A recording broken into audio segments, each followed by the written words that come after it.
The first time they saw her dig, it was a joke. Maud Bickley stood alone behind her cabin, sleeves rolled to the elbow, striking a square into the frozen ground with a rusty spade. It was late October. The men in town had just finished raising the last barn of the season, and the air smelled like cut pine and cold smoke. Her little shack sat crooked against the woods, halfway down the slope where the sun barely reached past noon. No man helped her that day. No man offered to, but a few watched, sipping coffee from tin mugs, chewing tobacco, arms folded across sheepskin vests, and muttered things like, "Poor woman's finally lost it," and "What she thinks she's doing, digging a grave." They laughed louder when she started hauling out stones, big flat ones, pulled from the creek bed before the frost locked the earth. She rolled them one at a time in a wheelbarrow with a wheel that shrieked worse than any coyote. Down the trail, up the trail, again and again. Then she stacked them neatly by the pit behind her house, the same pit she refused to explain. Folks asked, and she just said, "Something needs doing," and kept working. That was Maud, quiet, stubborn, half-deaf in one ear, left alone with 2 boys under 12 and a husband buried last spring. The men snickered harder when she started building walls, underground walls. She lined the pit's sides with flat stones and mud, packed tight like she'd done it before. No chimney, no above-ground fire, no vent pipe, no window, no logic, they said. She was just playing in the dirt, poor thing, losing her mind now that the nights dropped below freezing and her roof still leaked in 2 corners. She hadn't even chopped enough wood, some said. Her pile was half what it should have been, but Maud kept at it, morning till dusk, sometimes past dark, and it wasn't long before the boys stopped going to school. That's when the whispers changed. That fall was the coldest in 6 years. By November, 3 cabins had split from frost heave, and a storm from the Rockies buried the valley in a foot of powder before Thanksgiving. The mail wagon didn't make it past Deadman's Ridge. Pastor Collier's new barn collapsed from snow load. Chickens froze in their roosts. Folks burned through half their woodpiles before December and cursed the weather with every log they tossed in their stoves. But Maud's cabin smoked only once a day. A small, strange puff from the ground, barely a whisper, and then nothing. That was the second time they noticed her. Eli Gerenz, who lived 2 miles up the slope, claimed he saw the boy, Tommy, the older one, walking to the spring at dawn with no coat. Said he was humming, didn't even look cold. Folks figured he was sick in the head, feverish. But by mid-December, the gossip spread wider than just the mountain. A trader from Jefferson swore he stopped at her place, and it was warmer inside than any house he'd been in all week. But she had no fire, he said, just a weird, warm smell coming from the floor. Earth, clay, and smoke. So on the 23rd of December, 5 men from the settlement knocked on her door. She didn't answer at first. Then she cracked it open and looked at them through the gap, like she'd been expecting trouble. Her hair was down, her apron dirty, but her breath didn't fog in the air. "Ma'am," said Pastor Collier, "we just want to see what you've done." She didn't move. "You're burning something," said Frank Cordell, the sawmill owner. "But we don't see a chimney. We just want to understand, is all. If it's safe." Maud glanced at her boys, who sat cross-legged on the floor behind her, quietly sorting potatoes. Then she stepped outside, shutting the door behind her. "I built a room under the stove," she said flatly. "A room?" She nodded. "A box, really, with stones and earth. I burn 1 log in the morning, just 1. The heat settles in the floor and stays." "That's not how stoves work," Frank snorted. "I don't use the stove," she said. Silence fell. Cold wind fluttered her apron hem. Somewhere up the slope, a tree cracked from ice weight. "It's underground," she added. "Heat doesn't rise the same down there." "That's not—" Frank started, but the pastor raised a hand. "You're saying the heat stays trapped beneath the house?" "I'm saying it doesn't escape." "Maud," the pastor said gently, "you're not a woman trained in these things. It may seem clever, but heat dissipates. You'll get sick from the fumes, you and the boys, that sort of setup." "No fumes," she interrupted. "There's a flue pipe, goes out the back, beneath the hill, draws clean, no smoke inside. But it can't be safe," Frank said again. "Not without a proper draft or chimney." "I tested it," she snapped. "For weeks. I used sand first, then rock, then clay. I watched how it held warmth." "You built this yourself?" She didn't answer, just stared at him with a look so calm it was unnerving. Pastor Collier sighed and adjusted his gloves. "We'll be having the Christmas gathering at the chapel tomorrow. You and the boys ought to come. There'll be stew, firewood to spare. You don't have to prove anything, Maud." She nodded, slow and quiet. "We'll come," she said, then turned back inside and shut the door. They never saw her at the chapel, but the next night, her boys were spotted running barefoot in the snow, barefoot and laughing. That's when the town stopped laughing. By January, the settlement was in a quiet panic. The cold didn't break. Temperatures dropped below 30 for 3 straight nights. 2 cabins burned down from chimney fires. Another family fled to Jefferson and lost a horse to frostbite on the trail. A child died of smoke inhalation after their fire choked the cabin with wet wood. Everyone was running low, on fuel, on patience, on luck. But Maud's house stayed warm. Not just warm, comfortable. Neighbors who walked by said you could feel it radiating from the porch, a deep warmth, like the stones of a hearth after midnight. They started whispering she was hiding something. Magic, some said. A spell. Others claimed she found something old, maybe from the Indians. A buried fire pit. Something unnatural. But the ones who knew Maud shook their heads. She was no witch, just a stubborn woman who did things her own way. Always had. Still, curiosity grew, and it turned into something worse when Harold Greevey tried to copy it. He dug a pit behind his own house, filled it with bricks and dirt, and laid a cast iron plate across the top. He lit a fire under it, 4 logs at once, and sealed it up. By morning, his cabin was full of smoke. The plate cracked from the heat. His chickens suffocated in the coop from the backdraft, and his son burned a hand on the glowing metal floor. Harold cursed Maud for it. She lied, he said. It's not possible. She's hiding something unnatural. 3 days later, his wife packed up and left him for Jefferson. Then came the night of the freeze, late January. The thermometer in Pastor Collier's window read 47. Every pipe burst. The creek froze solid. A pack of coyotes chewed through a barn wall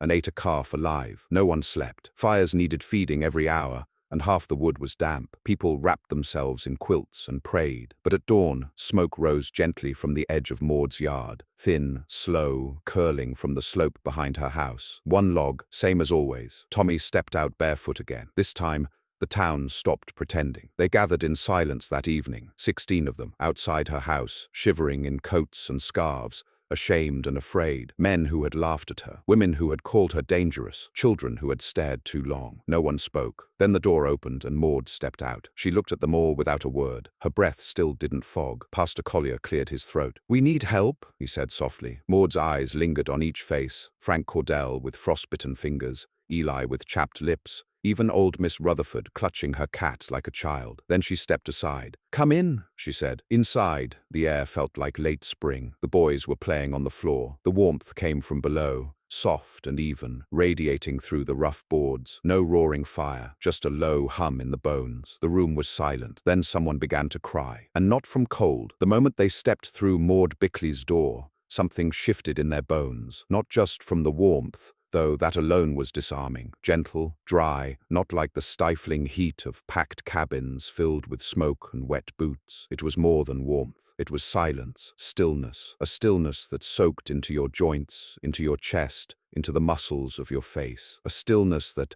made people talk in whispers without knowing why. The floor was bare pine, worn smooth by bare feet. A pot of beans simmered on a clay stand near the back, not even above an open flame, but warmed by the heat beneath. The boys sat quietly, heads bowed over wooden puzzles. A dog dozed by the corner, tongue out, ribs visible but breathing easy. No smoke, no visible flame, no pile of logs. Frank Cordell crouched near the floor and held his hand just above the planks. His jaw tightened. "It's warm," he muttered, half to himself. Maud nodded once. She was leaning against the kitchen beam, arms folded, her face unreadable. "Told you," she said. Pastor Collier took off his hat. His forehead was beaded with sweat despite the sub-zero outside. He walked slowly around the room, tapping the floorboards with the heel of his boot. "Where's the stove?" "There isn't one," she answered. "Not anymore." The pastor turned toward her, puzzled. "Then what do you burn?" "1 log. Every morning, sometimes 2 if the wind howls." Frank stood up, face pinched. "But where? You said you dug under the house."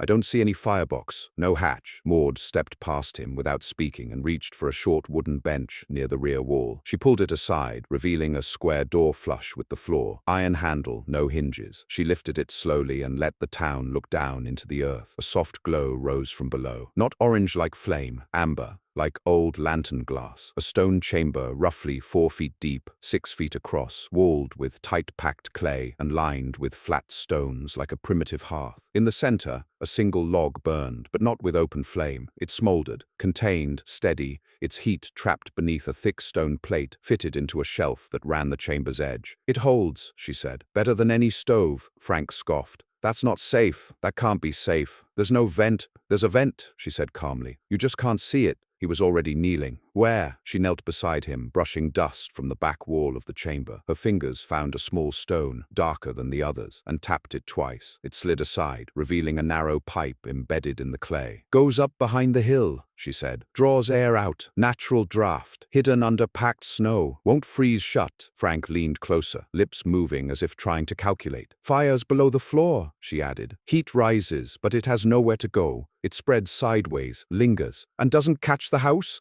No draft, she said. No open flame. Just heat. You don't need a blaze. You need retention. The pastor stared at her. Where did you learn this? Maud shrugged. Watched the Comanche build a stone pit once, back before I married. Watched an old woman keep 10 people warm all night with a few embers under clay. Frank's face reddened. That's not the same. Those are temporary. Not for a house. I buried it, she said. Made it part of the house. Frank stood again, bristling. This isn't how it's done. Maud said nothing, but the others weren't listening to him anymore. They were walking around, holding their palms to the floor, touching the walls, even sitting down to rest their legs for the first time in days. One woman cried quietly into her sleeve. Another just whispered, "My toes! I can feel them again!" It wasn't magic, it was earth and stone and fire, slowed, subdued, tamed like a wild animal behind walls of packed clay. But for the settlers, huddled in a valley, battered by one of the worst freezes in living memory, it might as well have been a miracle. They stayed for hours. At first, it was just to warm up. No one intended to impose. But one by one, as darkness fell, they asked if they could leave their children for the night, then maybe the elderly. Then could Maud teach them? Could she draw it out? Show them where to dig, how to pack the stones, how to vent it safely? She said little, just listened, watched, measured them in silence. Then she said, I'll teach the ones who stay to help build. That's when it changed. Men who'd never listened to her started asking questions. Women who'd rolled their eyes at her now followed her into the back room where she kept her notes. Rough sketches scratched into birch bark, patterns drawn in soot on slabs of stone, measurements etched with a nail into old floorboards. It wasn't elegant, it wasn't pretty, but it worked. The first family who tried it dug a pit behind their house, but the frost stopped them. The ground was too hard. Maud told them to dig inside, pull up the floor, use the crawl space, make the earth part of the house, she repeated. Not beneath it, not next to it, inside. It sounded absurd, but when Harold Greevey tried it her way, his wife returned. By mid-February, 5 homes had begun construction. The creek thawed slightly, daylight lasted longer, and for the first time in weeks, children laughed without coughing, but not everyone was convinced. There were still some who muttered. Whispers circled that Maud had made a deal with something, that no stone pit, no matter how clever, could hold heat like that without poison or witchery. Miss Rutherford, the old widow with the cat, swore she saw a shadow moving beneath Maud's floor. Others said the fire never went out, that it smoldered day and night without fuel, and her boys were pale from breathing bad air. So a delegation was formed. Not men of force, not a mob, but respectable names. Mr. Whitmore, who ran the store, Pastor Collier again, 2 mothers, a young deputy from the north who'd come through on a supply run. They approached Maud's cabin one evening in March, after the second thaw. The sky was clear, the moon full, and they knocked like strangers at a home they'd once fled to for warmth. Maud opened the door, but she didn't smile. I won't let you tear it up, she said before they could speak. We're not here to tear anything, said the pastor. But the town's afraid. Rumors are spreading. If we could inspect it. You've seen it? Not underneath. Not the whole of it. Maud stared at them, then sighed. Fine, she said. But you'll come all the way down. She led them past the trapdoor, down a narrow ladder into the pit. It was even larger than they'd seen, stones arranged in a dome, sealed with packed clay, dry as bone. No soot, no mold, a single horizontal pipe running toward the hill, black with age but dry. In the center, a shallow depression where a log burned low, steady, slow, almost like it breathed. The deputy knelt, sniffed the air, touched the wall. It's clean, he murmured. No damp, no smoke. Maud crouched beside the fire. I don't need more than this, she said, because I don't waste it. She tapped the stone floor. Heat moves through this, up into the house, not fast, slow, like water soaking through dry cloth, but it holds. Whitmore frowned. You're telling me this entire cabin is warm because you made a heat battery? I made a place where the fire doesn't run off scared, she said. They stayed in the pit longer than they meant to, not because they were warm, but because it was quiet, and something in the shape of the stones, the way the dome curved overhead, the stillness, it reminded them of old cathedrals, of the belly of the earth. of something sacred and simple. They climbed out slower than they went in. No one spoke as they left her cabin, and no one spread the rumors again. Spring came late that year, but when it did, the town had changed. The cabins that once smoked from every chimney now glowed from beneath. Logs were cut in half. Less soot, fewer fires, fewer collapses. The children grew stronger. The men started building new homes, not with iron stoves, but with clay pits. They called them ground boxes, or moored beds, or just the room. And Maud didn't charge for her knowledge, not in coin, not in trade. She only asked that each person she helped go teach another. And they did, because no one forgot that night in January when she let them in without judgment, when she opened her door to people who had laughed at her and gave them warmth without a word. No one forgot the one log that kept them from freezing, and no one forgot the widow who buried her stove underground, not to hide it, but to make it last. The town changed, yes, but not all at once, not in some sweeping miracle the way children retold it years later. It didn't turn into a village of underground fires overnight. It shifted the way frost lifts off soil in spring, not with sound, not with ceremony, but with quiet, undeniable pressure from below. There were still skeptics, some of the older men, the ones who'd fought Indians, crossed rivers on foot, buried too many children in frozen ground. They didn't trust the change. They'd built their lives chopping wood, fixing stoves, clearing chimneys. The idea that a woman with no husband, no real tools, and no help had found a better way, it went against the rhythm of their pride. They called it woman's luck. But the younger families,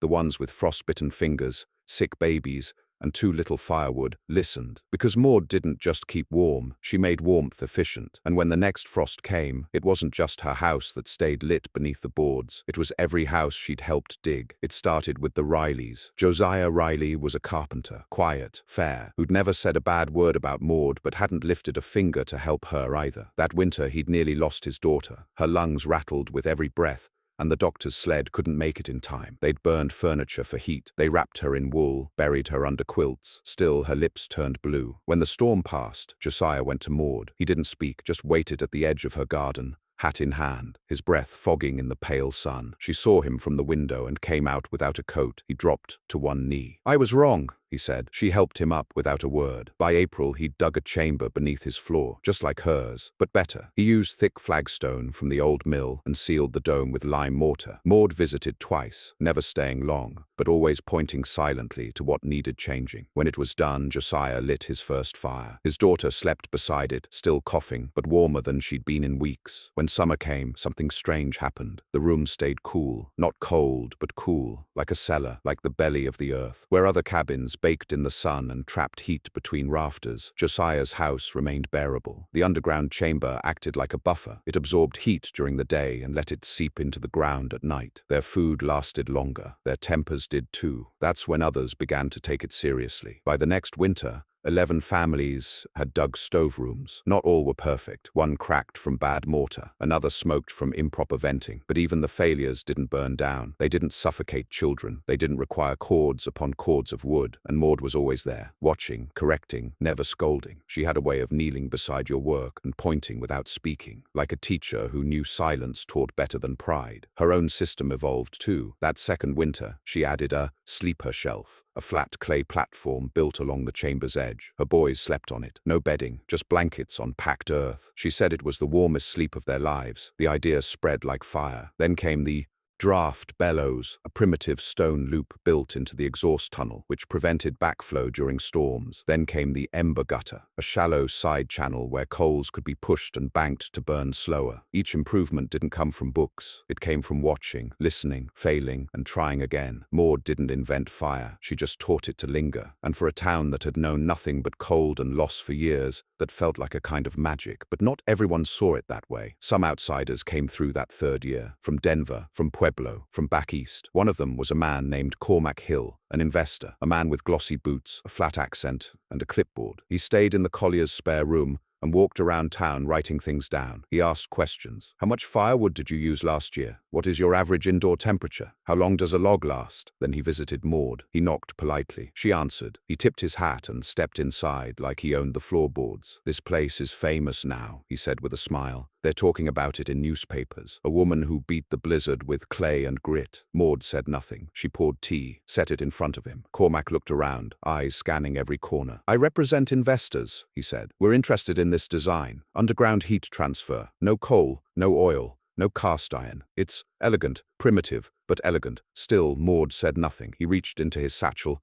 and laid down a paper. We'd like to partner with you. We can turn this into a kit, stoveroom templates, prefabricated clay shells, sell them to settlers, maybe railmen, anywhere cold. You'd be paid, of course. She looked at the paper, then at him. No, she said. He blinked. Ma'am, I don't think you understand the scope. I said no. I can come back with a contract. You come back, she said. You don't leave warm. His face changed then. Something in him re-evaluated the room. The heat wasn't cozy anymore. It was pressing. The quiet wasn't charming. It was heavy. He stood. You've got a gift, he said. But gifts rot without growth. She stepped to the door and opened it. Outside, the wind blew hard across the slope. Snow was coming. He left, and he never returned. But others came after him. Not everyone wanted to exploit her. Some came to learn. One woman, Miriam Shaw, traveled on foot across 2 counties with her daughter. She'd heard of the chamber. Her own husband had died trying to relight a stove during a blizzard. She had nowhere else to go. Maud took her in, taught her the same way she taught the town. 1 stone at a time. Miriam built hers deeper, wider too. It took months, but it worked. She stayed, married a farmer, taught his neighbors. Years later, her daughter would go on to build the first schoolhouse in the region heated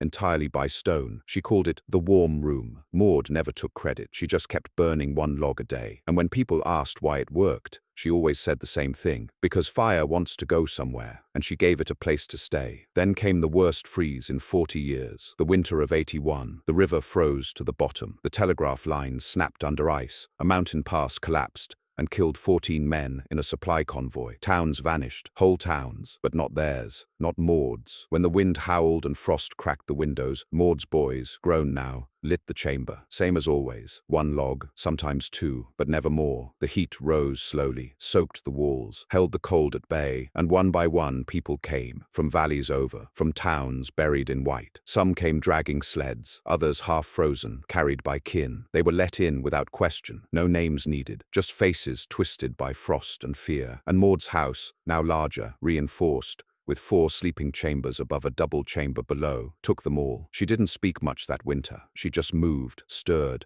adjusted vents, lit fires, banked coals, and in the silence, people remembered what she'd done. The town remembered. That's when they started calling her something else. Not just Maud, but the Keeper, because when the cold came, she kept them, and when the fire threatened to leave, she kept that too. By the 4th winter, there were no cabins in the valley that didn't carry Maud's mark. Some buried their chambers deep, lined with stone and earth and every trick she'd taught. Others made smaller versions, simple ember pits under thick brick flooring, just enough to sleep through the night without shivering. The fires burned lower, the woodsmen cut fewer trees, and the children no longer huddled in smoke-choked corners. But the world outside their little valley had noticed, because while they were warming up, other towns froze over. A group from Leadville arrived that November. 3 wagons, 12 people, including a baby no older than a week. The snow had come early that year, thick and angry, and they'd lost their firewood after crossing a creek. The mother was half frozen, the child was limp. Maud took them in, no questions. The baby lived, and so the stories spread again, not from the mouths of traders now, but from survivors. People who'd stepped into a cabin without smoke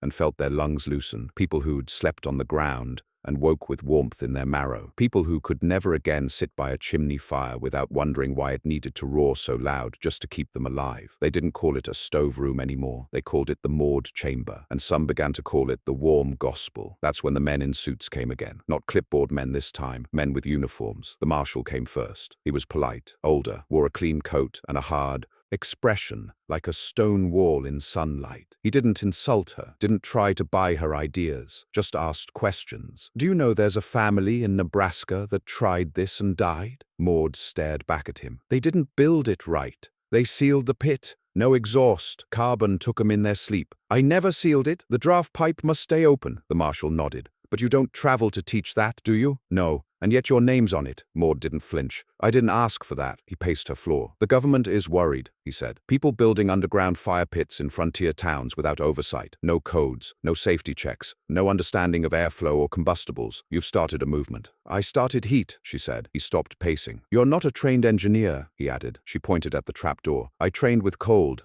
He stared at her, and then said something she did not expect. I built one, she blinked. Outside Topeka, my mother's cabin. I followed your plan secondhand, cracked the first vent, nearly flooded the chamber. Took me 4 tries, but when it finally held, the floor was warm through to dawn. He looked down, away, somewhere toward the earth under his boots. My father used to chop wood in his nightshirt before sunrise, every day. until his knees went. I remember the pain in his hands. I don't think he ever knew a warm morning. Maud said nothing. I won't stop you, the marshal said after a while, but others will try. Then he left, and Maud went back to banking her coals, but the pressure kept growing. A few months later, a preacher came from the East, not the kind who carried a Bible, but the kind who wrote pamphlets, claimed to represent a society for moral home building, wore fine boots, carried a flask, said God's warmth came from above, not below. He stood outside her cabin for 2 hours, shouting to the wind, said burying fire was a sin against nature. That fire rose like a prayer, and to trap it in clay was an insult to the heavens. No one stopped him, no one answered. But by morning, he was gone, and someone had placed a warm stone on the bench where he'd ranted. No name, just heat lingering in the grain. Others came, journalists, skeptics, scientists. One man brought tools and a thermometer. He measured her chamber, recorded the temperature, claimed it was a remarkable if rudimentary expression of thermal retention in subsoil conduction architecture. Maud just called it a firebed. The town didn't care what words were used. They only cared that it worked. But nothing good stays quiet. The railroad came the following spring. Tracks had already been creeping toward their valley for years, but a new survey was drawn that would bring the iron path within sight of Maud's land, not across it, but close enough for strangers to stop, for maps to change, for the land to matter. And with the railroad came a man named Elbert Clegg, fat, red-faced, moved like a bear in 2 small shoes, owned sawmills, brickyards, and 5 patent claims. He didn't knock. He showed up on her land with 2 men and a stack of documents, said he was here to license the method, said the chamber was now property, intellectual and architectural, of Clegg Hearthworks, Linted, said she could keep burning logs, sure, but only if she signed and agreed to pay royalties on every structure built in her valley that used the patented thermal basin design derived from subterranean masonry configurations traceable to her method. Maud didn't even answer. She walked to her pit, opened the trapdoor, pulled out a glowing ember on the flat stone, and placed it, without a word, on the top sheet of his documents. The flame licked the edge. Clegg leapt back, cursing. His men fumbled, slapped it out, stomped it until it turned to ash. You just burned a legal contract, he shouted. Maud looked at him. No, she said. I heated it. He left, never came back. But the valley changed after that. It was the winter of her last fire. Not the coldest she'd known. Not like that 3rd year when breath froze mid-air and horses dropped dead where they stood. But it was steady, unforgiving, grey. The kind of winter that didn't scream but whispered through the seams of every log wall and seeped into the bones of those who'd lived too long with pain. Maud had gone grey years before, but now her hands trembled when she shaped the clay mortar. Her knees creaked when she crouched by the chamber to inspect the ash. She no longer climbed roofs or lifted stones. She didn't need to. There were hands now, dozens of them, trained by her, trained by those she'd taught, and others trained by them still, a quiet lineage of warmth. But she still lit the fire each morning, still cracked the hatch before dawn, still ran her fingers through the embers, watching for that faint red pulse that told her everything was alive beneath her floor. She lived alone again now. Her boys had moved 3 valleys over, not out of neglect but necessity, building homes with her chamber design in places she'd never travel. They wrote weekly, visited monthly, but Maud wouldn't leave her cabin, wouldn't leave the slope where her husband was buried and her sons were raised, where the trapdoor still opened to a fire that had never once failed. That winter the townspeople checked on her more. They brought soup, wood, letters. She smiled, accepted what she needed, refused what she didn't, always thanked them, always offered warm stones to take back for the journey. It became a ritual, young boys with chapped cheeks pressing warm rocks to their coats and running back to their mothers, shouting, "She's fine, she's warm, she's still got it going." She had become legend, and not the kind told with exaggeration or childish awe, the kind told in whisper and respect, the kind of legend that sleeps beneath your own floorboards. That last winter when Jacob visited, she made him sit beside the trapdoor again, like when he was small. "You remember what to listen for?" she asked. He nodded. "The draft changes when snow covers the tailpipe. You hear it flutter." He nodded again. She looked at him hard. "Don't build too deep. Your daughter's room. It gets musty. Dig a side gutter. Let the floor breathe." He nodded, eyes stinging. She reached over, held his wrist. "You'll be fine without me." He didn't answer. Neither did Tommy when he came 2 weeks later. She told him the stones in the back wall were loosening. He should reset them come spring. Use lime this time, stronger than sand. He promised he would. Then he added more wood to her pile than she needed, and left in silence. The last fire she lit was smaller than usual. Just 1 log, thin, not enough to last a full day. But the warmth rose slow,